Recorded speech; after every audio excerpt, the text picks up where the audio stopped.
राष्ट्र सर्वप्रथम राष्ट्र सर्वप्रथम राष्ट्र सर्वप्रथम राष्ट्र सर्वप्रथम राष्ट्र सर्वप्रथम की बात ललित सुमन के साथ कार्यक्रम नेशनल टीवी चैनल कात्यायनी पर आपका स्वागत। पेट्रोल, डीजल व ऊर्जा की कमी दुनिया भर में बड़ा संकट है। केंद्रीय सड़क परिवहन व राज्य मार्ग मंत्री नितिन गडकरी लगातार ऊर्जा के जैविक स्रोत बायोगैस को बढ़ावा देते आ रहे हैं। इसी क्रम में केंद्रीय मंत्री नितिन गडकरी ने दूसरे अंतर्राष्ट्रीय बायोगैस सम्मेलन को वर्चुअली संबोधित किया और कहा कि इससे ग्रामीण क्षेत्रों को फायदा मिलेगा और किसानों की आय में वृद्धि होगी। आपको बता दें कि बायोगैस ऊर्जा का एक ऐसा स्रोत है जिसका उपयोग बार बार किया जा सकता है। यह गैस का वह मिश्रण है जो ऑक्सीजन की अनुपस्थिति में जैविक सामग्री के विघटन से उत्पन्न होती है। इसका मुख्य घटक मीथेन है जो ज्वलनशील है, जिससे जलाने पर ताप और ऊर्जा मिलती है। The biogas industry has huge potential in India, and biogas is a mixture of gases consisting of methane and carbon dioxide products from agriculture waste, municipal waste, plant residue, sewage, and food waste. It is a prominent renewable source of energy as it ensures the protection of ecology and the environment through biodegradable waste management in the country. The biogas industry is a golden opportunity for all stakeholders to directly empower the rural sector and increase the income of our farmers, who are the backbone of our economy.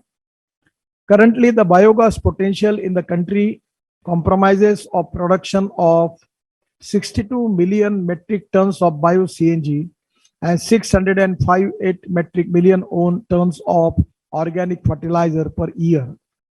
This would support a reduction in 35% of crude oil import and 27% of fertilizer import, which is a serious challenge which we are all facing together. The biogas industry helps scientific treatment of about 1,286 million tons of organic waste annually, which reduces the annual greenhouse gas emission of 265 million tons of carbon dioxide.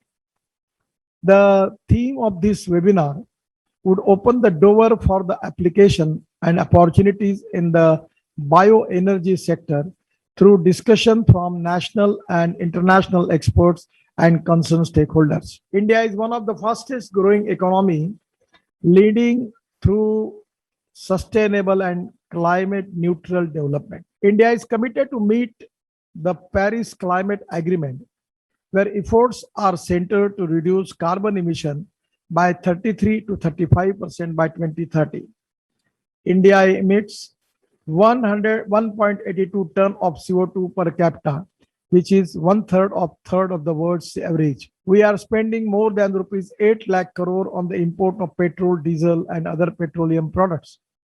At the same time, these forms of fuels are producing maximum pollution and becoming hazardous to human health. Some of the prominent central finance assistance programs across the different scales of biogas plants are new National Biogas and Organic Manure Program, may modified biogas-based power generation off-grid and thermal application program and waste to the energy subsidy program. Our government has launched the Gobardhan policy last year, which has made provision of capital subsidy for production of bioenergy from waste available in villages across India by setting up a biogas plants. Being a transport minister, I have decided a policy of adoption of import substitute, cost effective and indigenous and pollution free for our all transport needs. So we are encouraging the use of alternative fuels such as ethanol, methanol, biodiesel, bio-CNG, LNG, electric and hydrogen fuel cells. My ministry has already notified norms for flex fuel ethanol, E85, E100, ED95 vehicles, methanol M15, M85 or M100 and MD95 vehicles, biomethane, biogas, dimethyl ether and DME, that is an LNG vehicles. India is aiming to accelerate some of key frameworks in the Indian biogas industry, particularly its uses in form of bio-CNG to decarbonize the transport sector. We have surplus rice straw that is readily available that can be converted into bio-CNG. I have converted my own diesel tractor into bio-CNG. By using it, our farmers can save rupees 1,25,000 per year. India is the movement offers a proper ecosystem for investment in bio-CNG field. I sincerely hope that all our natural initiatives, efforts, and recommendations from the webinar would bring revolution in the clear and green energy ecosystem in the country. Our government is fully committed to making India self-reliant. With these few words, I once again thank IBA for providing me this opportunity to share my views on these important themes. I am giving you the very best wishes. Thank you very much. Namaskar. केंद्रीय मंत्री पीयूष गोयल ने सबका प्रयास के webinar को संबोधित किया। केंद्रीय मंत्री पीयूष गोयल ने कहा कि देश को ईमानदार बनाने के लिए सबका प्रयास जरूरी है। पीयूष गोयल ने कहा कि पीएम मोदी के आत्मनिर्भर भारत का सपना जरूर पूरा होगा। पीएम मोदी ने अपने कार्यकाल में ऐसे कई काम किए हैं जिसके चलते आज विश्व भारत की ओर सकारात्मक दृष्टि से देख रहा है। उन्होंने ऐसी कई योजनाएं चलाई हैं जिससे देश के प्रत्येक नागरिक का विकास हो। आज नवरात्रि के शुभ अवसर पर सबसे पहले तो बधाई देना चाहता हूँ, शुभकामनाएं देना चाहता हूँ। मुझे विश्वास है नवरात्रि, उसके बाद दुर्गा पूजा, दशहरा, दिवाली, भाई दूज, ये जो श्रृंखला अब शुरू हुई है, पूरा देश इसमें फिर एक बार कोविड पेंडेमिक से निकलकर एक तेज गति से अपने सामान्य जीवन के प्रति अग्रसर होगा।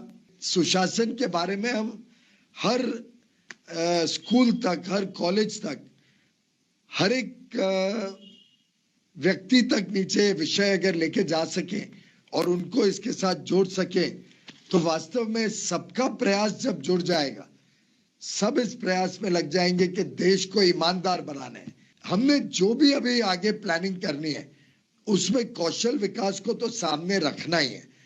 और कौशल विकास एक ऐसी चीज है जिसमें हम सब लोग मिलके सपोर्ट कर सकते हैं, सहायता कर सकते हैं। मुझे विश्वास है कि एक नया भारत की जो कल्पना माननीय प्रधानमंत्री जी की है, जिस प्रकार से महात्मा गांधी ने ग्राम स्वराज की कल्पना की थी, जिसमें हर एक व्यक्ति को उसके कैपेबिलिटी के हिसाब से, उसकी जो लाइकिंग्स एंड डिसलाइक्स है उसके हिसाब से आगे मौका मिले और गांव के व्यक्ति तक अच्छी शिक्षा पहुंचे, कौशल विकास पहुंचे। इस काम को जो आपने हाथ में लिया है वो आत्मनिर्भर बना के छोड़ेगा भारत को। भारत के उज्जवल भविष्य का शिल्पकार के रूप में माननीय प्रधानमंत्री नरेंद्र मोदी जी याद किए जाएंगे आगे चल के। और एक प्रकार से जो पूरा विश्व आज भारत की तरफ देख रहा है, एक ट्रस्टेड पार्टनर, एक अपना मित्र देश, एक ऐसा देश जिसके ऊपर आप विश्वास कर सकते हो, एक ऐसा देश जिसमें स्किल्ड मैन पावर है, एक ऐसा देश जिसमें असीम संभावनाएं हैं, व्यापार की भी, शिक्षा और बाकी सर्विस सेवा क्षेत्रों की भी। ऐसी परिस्थिति में जितना ज्यादा हम नई शिक्षा प्रणाली को तेज गति से कार्यान्वयन करेंगे, हमारे युवा युवतियों को अपने उनकी काबिलियत के हिसाब से एक अच्छे नागरिक बनने के लिए तैयार करेंगे, उतनी तेज गति से भारत आर्थिक और वाणिज्य दृष्टिकोण से भी और तेज प्रगति करेगा, आत्मनिर्भर बनेगा, आत्मविश्वास से संपूर्ण होगा। और जैसा माननीय धर्मेंद्र जी ने उदाहरण दिए, जो योजनाओं को हमने बहुत तेज गति में कार्यान्वयन किया, चाहे वो जनधन योजना हो, उन्हीं की लाई हुई उज्ज्वला योजना हो, चाहे वो विस्तार से देश में और आज हमारा उदाहरण लेके विश्व में एलईडी बल्ब्स बड़े रूप में फैले हो, चाहे विश्व का सबसे बड़ा स्वास्थ्य सेवा का कार्यक्रम आयुष्मान भारत हो, चाहे डायरेक्ट बेनिफिट ट्रांसफर, जनधन, आधार, मोबाइल के ट्रिनिटी से लोगों को ईमानदार व्यवस्था से उनका पैसा सहूलियत पहुंचने का काम हो, one nation one ration card से देश भर में अनाज गरीबों को सस्ते दरों पे मुफ्त में प्रधानमंत्री गरीब कल्याण योजना के तहत देश भर में किधर भी उपलब्ध हो, इन सभी योजनाओं का जो एक प्रकार से एक कॉमन थ्रेड है वो सुशासन है, ईमानदार व्यवस्था है, बिना भेदभाव के सब तक पहुंचने का इरादा है, गरीब से गरीब व्यक्ति का जीवन सुधरे ये संकल्प है और भारत एक विश्व में फिर एक बार एक बड़े शक्ति के रूप में उभरे। विश्व हमारी तरफ देख रहा है। अब हमें सबके प्रयास से विश्व के आगे के भविष्य में बड़ा योगदान देना है। उसके लिए मुझे पूरा विश्वास है हमारे सभी विद्यार्थी, हमारे सभी एजुकेशनल इंस्टीट्यूशंस पूरी तरीके से तैयार हैं। एक नए उत्साह, उमंग और ऊर्जा के साथ हम देशवासियों को एक अच्छा जीवन, एक सफल भविष्य, उज्जवल भविष्य देने के लिए हम सब संकल्पित हैं। धर्मेंद्र जी, पुनः एक बार आपको और आपके विभाग को बहुत बहुत शुभकामनाएं और बधाई आज के इस बहुत ही इम्पोर्टेंट प्रोग्राम को आयोजन करने के लिए। धन्यवाद। केंद्रीय स्वास्थ्य मंत्रालय के संयुक्त सचिव लव अग्रवाल ने गुरुवार को प्रेस कॉन्फ्रेंस में कहा कि कोविड की चुनौती अभी खत्म नहीं हुई है। कुछ हद तक हम कह सकते हैं कि हम दूसरी लहर को काबू में नहीं कर सके हैं। हमें लगातार प्रयास करने होंगे। हम अभी ये ना समझे कि कोरोना खत्म हो चुका है। हमारे सामने कोविड की कई सारी चुनौतियां हैं और हमें उस पर काम करने की जरूरत है। हमें अभी भी कोविड व्यवहार को बनाए रखना है। देश में पिछले 24 घंटे में कोरोना के 22,000 के करीब मामले दर्ज किए गए हैं। आज भी देश में औसतन 20,000 मामले सामने आ रहे हैं। अगर हम ओवरऑल कोविड-19 का एक स्नैपशॉट देखें तो अब तक देश में टोटल अराउंड 3.39 करोड़ केसेस पाए गए हैं और वह केसेस जो कि एक मेडिकल दृष्टि से जिसको हम प्रेजेंटली मॉनिटर कर रहे हैं which is called active cases, अभी देश में करीब 2.44 लाख केसेस एक्टिव केसेस की दृष्टि में आते हैं which is around 0.72% of the cases which are presently in terms of being noted across the country। अगर हम देखें देश में हमारा रिकवरी परसेंटेज काफ़ी अच्छा रहा है, कंसिस्टेंटली उसमें इम्प्रूवमेंट हुआ है और टोटल 3.32 करोड़ रिकवरीज देश में हुई हैं। ओवरऑल रिकवरी परसेंटेज अगर हम प्रेजेंटली नोट करें तो it is as high as 97.95%। देश में टोटल 57.87 करोड़ टेस्ट किए गए हैं, जिसको कि अगर हम टेस्ट पर मिलियन की दृष्टि से एनालाइज करें तो हम देखते हैं कि 4,21,959 टेस्ट पर मिलियन की दृष्टि से देश में किए गए हैं। देश का ओवरऑल पॉजिटिविटी अगर हम टोटल केसेस और टोटल सैंपल जो देश में टेस्ट किए गए हैं उसके अनुपात में निकालें तो देखते हैं कि ओवरऑल पॉजिटिविटी जहां देश में 5.86% रहा है, वहीं उसी समय पर in present time that is in last week देश का जो ओवरऑल पॉजिटिविटी है वह लो है, घटकर है 1.68% के करीब। इसके साथ ही जैसे हम सबको अवगत है देश ने 2 डिस्टिंक्ट पीक ऑब्जर्व की हैं, जिसमें कि 1 सितंबर के समय में 92,000 के करीब केसेस देश में प्रतिदिन नोट किए गए थे। उसके साथ ही दूसरी पीक आई थी जिसमें 4,14,000 के करीब केसेस भी देश में नोट किए गए थे और अब करीब देश में पिछले 24 घंटे में 22,000 के करीब केसेस नोट किए गए हैं। यहाँ यह इशू हम आप लोगों की दृष्टि में लाना चाहेंगे कि अगर आप देखें कि 12 सितंबर पर जहाँ देश में 33,000 के करीब केसेस आ रहे थे वह पिछले 24 घंटे में ज़रूर 22,000 के करीब हुए हैं, बट जो डिस्टिंक्ट रिडक्शन या ये कहें कि हमने केसेस को हर तरह से इन्फेक्शन को मैनेज कर लिया है वह अभी भी नहीं दिख रहा है। प्लेटोइंग नोट की जा रही है और अभी भी देश में 20,000 एवरेज के करीब केसेस प्रतिरोज आ रहे हैं, जिसमें से 56% केसेस पिछले हफ्ते में अगर हम देखें तो वह केरला एक स्टेट से नोट किए गए हैं। इसी के साथ ही एक्टिव केसेस वह केसेस जिनको कि हम हॉस्पिटल या होम आइसोलेशन में मॉनिटर करते हैं, अगर आप उसको पिछले जब से पेंडेमिक देश में है उस समय से एनालाइज करें तो हम देखते हैं कि जहां पिछले साल की पीक के समय पर देश में 10 लाख के करीब केसेस एक्टिव केसेस की दृष्टि में थे, वही बढ़ते बढ़ते जब देश में सेकंड पीक ऑब्जर्व की गई तब 37,45,000 के करीब केसेस देश में एक्टिव केसेस की दृष्टि में आते थे। एक्टिव केसेस में जहां एक स्थाई पर नंबर्स में कमी भी आई है, तब भी हम देखते हैं कि आज भी देश में 2,44,000 के करीब केसेस एक्टिव केसेस की दृष्टि में आते हैं। यहाँ यह इशू हम आप लोगों की दृष्टि में लाना चाहेंगे कि एक्टिव केसेस में भी जो ओवरऑल आज 2,44,000 केसेस हैं, वह इट इज़ ए फंक्शन। यह पता लगता है कि अगर एक्टिव केस लोड ज़्यादा है तो इससे पता लगता है कि देश में स्प्रेड ऑफ इन्फेक्शन कम्युनिटी में काफ़ी ज़्यादा है। तो ज़रूरी है कि हमारा हेल्थ सिस्टम स्ट्रेन में ना आए, हमारी क्वालिटी ऑफ हेल्थ सर्विसेज उसी तरीके से बने रहें। तो उसके लिए ज़रूरी है कि हम अपने इन्फेक्शन स्प्रेड को देश में मॉनिटर करें। ओवरऑल अगर हम इन केसेस का स्प्रेड भी देखें, एक्टिव केसेस का, तो हम देखते हैं कि 5 स्टेट ऐसी हैं जहां पर कि 10,000 से अधिक एक्टिव केसेस अभी भी हैं, जिसमें से कि केरला में 1,22,000 के करीब एक्टिव केसेस हैं और जो कि 50.37% of the total active cases contribute कर रहे हैं। महाराष्ट्र में 36,000 के करीब एक्टिव केसेस हैं जो कि 15% of the active cases contribute करते हैं। साथ ही तमिलनाडु, मिजोरम और कर्नाटका में भी high number of active cases हम नोट करते हैं। यहाँ हम आपके द्वारा सबसे रिक्वेस्ट करना चाहेंगे कि जहाँ एक स्थाई पर हमें इन 5 स्टेट में जो इन्फेक्शन का स्प्रेड है उसको कंट्रोल करना है ताकि हम एक्टिव केसेस को कम कर सकें। दूसरा, जो बाकी हमारी स्टेट्स हैं जहाँ पर आज चाहे एक्टिव केसेस कम हैं, लेकिन आने वाले समय को समझते हुए हम इन स्टेट में भी जो हमारे गेन्स हैं in terms of management of कोविड-19 उसको हम प्रिजर्व करके रखें। हम यह इंश्योर करें कि इन्फेक्शन दोबारा से ना फैले। इसी तरीके से हम देखते हैं कि एक स्थाई पर जहां देश में पिछले 5 महीनों से ओवरऑल वीकली पॉजिटिविटी 3% से कम है, जो एक समय पर सेकेंड वेव के समय पर 21% थी, वह पिछले हफ्ते में 1.68% है।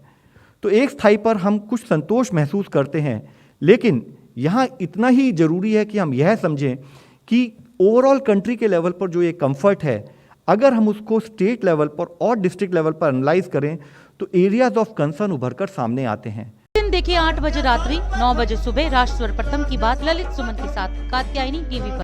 22 वर्षों से प्रकाशित मदर इंडिया पत्रिका, पढ़ते रहे देश दुनिया की खबरों के लिए।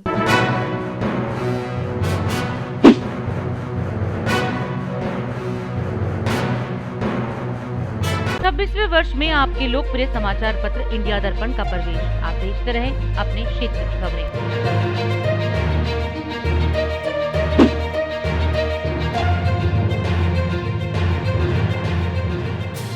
और अधिक खबरों के लिए आप हमारे YouTube चैनल दैनिक इंडिया दर्पण को अभी सब्सक्राइब करें और नोटिफिकेशन के लिए बेल आइकन को प्रेस करना ना भूलें।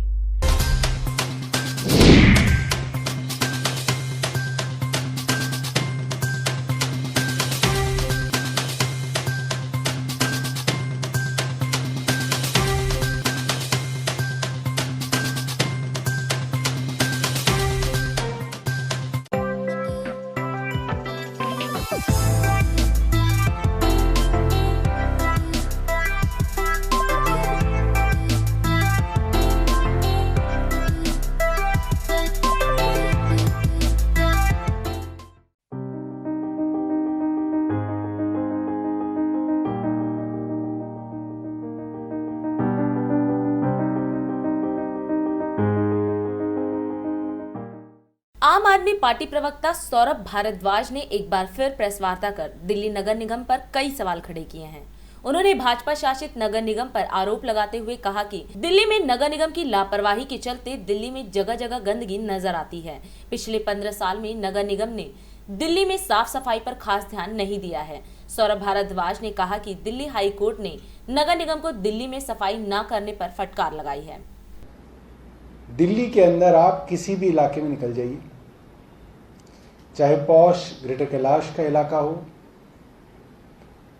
बादली का आउटर दिल्ली का इलाका हो, बुराड़ी की कोई अनऑथराइज्ड कॉलोनी हो, वसंत कुंज के फ्लैट्स हों,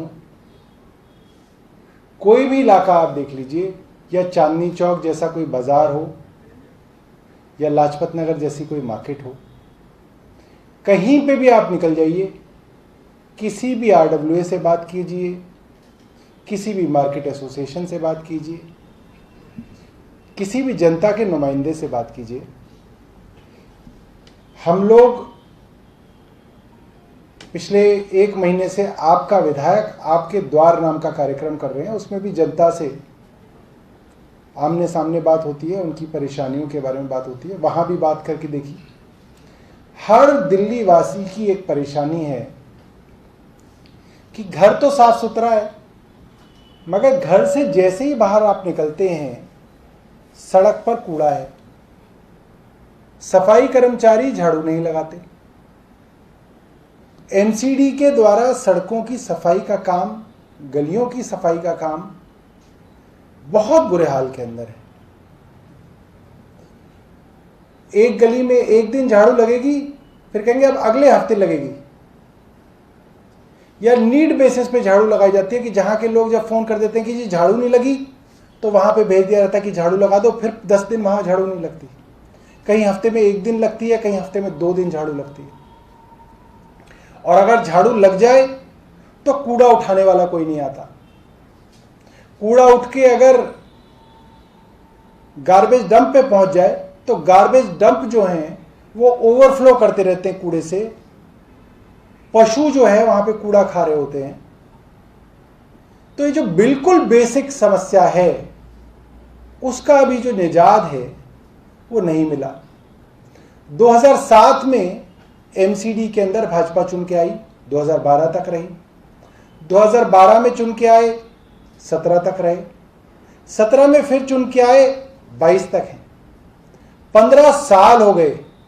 दिल्ली वालों ने एमसीडी को 1-2 साल नहीं, भाजपा को एमसीडी के अंदर 15 साल दिए। जो बच्चा तब शायद पहली कक्षा में होता होगा 5 साल का, वो 15 साल में आज 20 साल का वोट देने लायक हो गया, कॉलेज में पहुंच गया। बेसिक बिल्कुल मूलभूत चीज कि इनसे सफाई नहीं हुई 15 साल के अंदर। यह दिल्ली वालों का दर्द है।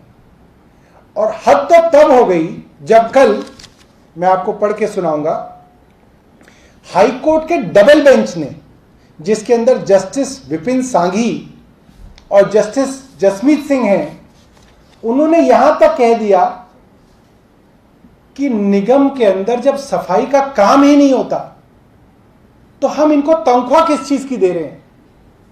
और उन्होंने कहा कि शर्म आती है हमें कि सड़कों की सफाई नहीं होती नगर निगम के अंदर और तनख्वाह मांगने के लिए हमारे पास आ जाते हैं। मुझे लगता है कि इससे बड़ी और गंभीर टिप्पणी कभी किसी कोर्ट ने नहीं की होगी जो टिप्पणी की गई है। और इससे कुछ महीने पहले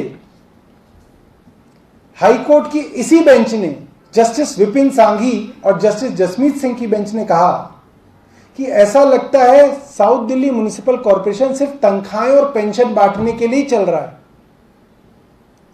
इनका कोई काम नहीं हो रहा है। ये 70% अपना फंड सिर्फ और सिर्फ सैलरीज और पेंशन्स देने में ही खर्च कर रहे हैं, सैनिटेशन और डेवलपमेंट में करने के लिए इनके पास कुछ नहीं है। और हाई कोर्ट ने बहुत गंभीर बात कही। उन्होंने कहा कि हमें इस चीज पे भी शक है कि ये नगर निगम के कर्मचारी अपना काम करने के लिए अपनी काम वाली जगह पे होते भी हैं या नहीं होते हैं।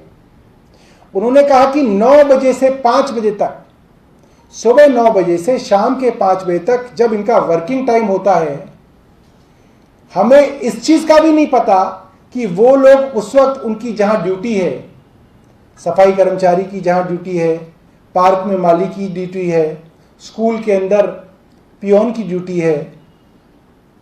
उन्होंने कहा कि कोई इलेक्ट्रॉनिक डिवाइस लगाई जाए, कोई जियो मैपिंग का तरीका निकाला जाए जिससे ये पता चल सके कि ये एम्प्लॉय वहां पे है या नहीं है। और उन्होंने यहां तक कहा कि इसके लिए कोई सिस्टम बनाया जाए, क्योंकि हमें ऐसा लगता है कि नगर निगम के अंदर कोई काम नहीं होता।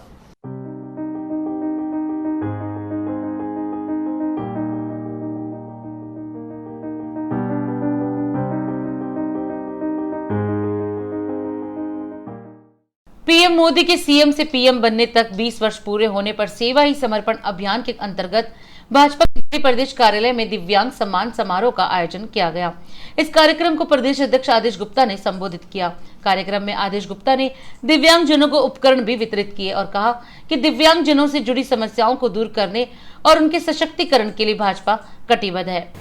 आज सबको पता है कि प्रधानमंत्री श्री नरेंद्र मोदी जी के 7 अक्टूबर 2001 को वो गुजरात के मुख्यमंत्री बने थे और आज 7 अक्टूबर 2021 को वो मुख्यमंत्री रहते हुए और प्रधानमंत्री रहते हुए 7 वर्ष, कुल मिलाकर ये 20 साल उन्होंने जन सेवा के लिए समर्पित किए हैं। उसके उपलक्ष्य में आज हम लोग यहाँ पर बैठे हैं और पूरी दिल्ली और देश के अंदर पार्टी सरकार, बीजेपी सरकार, मोदी सरकार, भारतीय जनता पार्टी, हर कोई सेवा और समर्पण के इस कार्यक्रम में लगे हैं।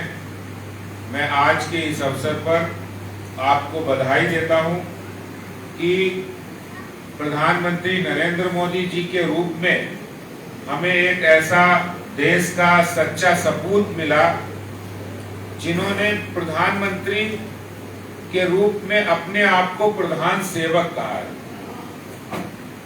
उन्होंने लाल किले से कहा था कि हम प्रधानमंत्री नहीं, हम प्रधान सेवक हैं।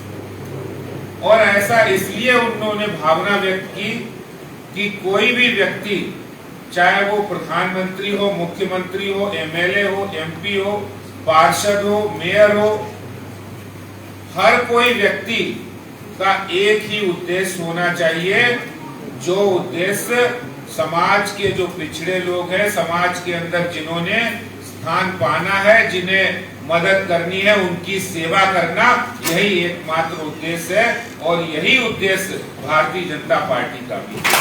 आज जो आपको सब लोगों को जो जरूरत के उपकरण यहाँ दिए जाएंगे, भारत सरकार का जो सामाजिक न्याय एवं अधिकारिता मंत्रालय है, मोदी सरकार का सामाजिक न्याय एवं अधिकारिता मंत्रालय, मुझे अभी कुछ दिन पहले वो बहन त्रिपुरा की मंत्री वो मुझे मिली थी और उन्होंने कहा था कुछ भी, कोई भी सामान, कुछ भी जरूरत है तो हम मोदी सरकार उनको उपलब्ध कराएगी, क्योंकि मोदी सरकार ने ठाना है हमारे दिव्यांगजन, गरीब भाई, कोई भी उसको मदद देना, उसको मजबूत करना, उसको देश के मुख्यधारा में शामिल करना। तभी तो देश मजबूत बनेगा। 130 करोड़ देश के अंदर इतने लोग अगर पीछे रहेंगे, काम नहीं कर पाएंगे तो देश आगे नहीं बढ़ेगा। तो उनकी चिंता करते हुए, दिव्यांगजन भाई बहनों की चिंता करते हुए मोदी जी ने बहुत सारे काम किए हैं। और मैं आज के इस अवसर पर पंडित दीनदयाल उपाध्याय जी को भी याद करके अपनी बात समाप्त करूंगा।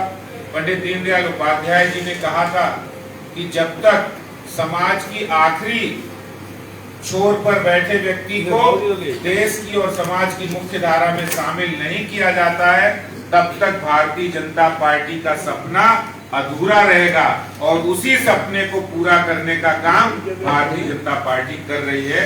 मैं यही बात आपसे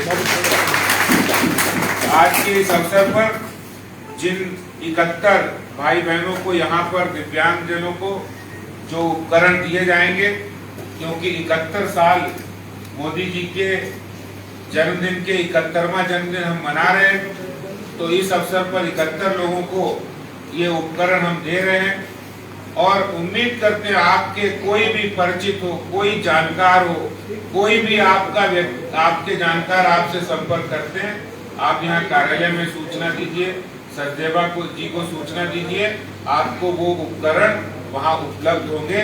मैं ये बात भी कहना चाहता हूँ। और प्रधानमंत्री, मैं यही चाहता हूँ आपसे कि आप सब लोग, आज बहुत अच्छा दिन है, आज नवरात्रि का पहला दिन है, आप सभी, हर देशवासी और आप सभी प्रधानमंत्री मोदी जी दीर्घायु हों, वो अच्छी तरीके से काम करें, स्वस्थ हो और देश के लिए काम करे, गरीबों के लिए, पिछड़ों के लिए, किसानों के लिए, मजदूरों के लिए, दिव्यांगों के लिए, महिलाओं के लिए और काम करे और देश को मजबूत बनाए। उनको आशीर्वाद दीजिए, यही मैं आपसे प्रार्थना करता हूं और आप सबका बहुत बहुत धन्यवाद करता हूं। राष्ट्र सर्वप्रथम की बात ललित सुमन के साथ कार्यक्रम में हम आज आपसे विदा लेते हैं। राष्ट्र सर्वप्रथम, वंदे मातरम, जाग उठा है भारत। राष्ट्र सर्वप्रथम राष्ट्र सर्वप्रथम राष्ट्र सर्वप्रथम राष्ट्र सर्वप्रथम